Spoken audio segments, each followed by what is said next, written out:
η Γαλλία και η Γερμανία, αλλά τα καλά παιδιά δεν πληρώνουν. Οι δυνατοί πληρώνουν οι μικροί. Θα έβαζε πρόστιμο τώρα η Ευρωπαϊκή Ένωση στον εαυτό της. Λοιπόν, 60% του ΑΕΠ χρέος και 2% πληθωρισμό. Λοιπόν, και τι κάνει? Για να μειώσει αυτό και αυτό, παίρνει μετρητά από την Goldman Sachs 5 δις. Αν την απατώμε. 5.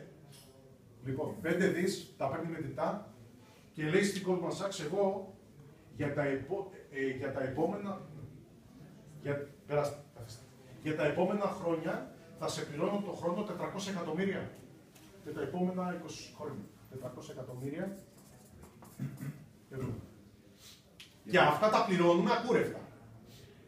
Για πόσα χρόνια? Δεν θυμάμαι. Για αυτό χρόνια βγαίνει. Για πόσα δεν θυμάμαι πόσο. Υπάρχει αυτό το swap στον ισολογισμό της Εθνικής Τράπεζας με την ονομασία τίτλους. Δεν είναι κάτι φανταστικό, είναι ούτε σίγουρο. Έτσι πήγε η Ελλάδα στην ΟΝΕ.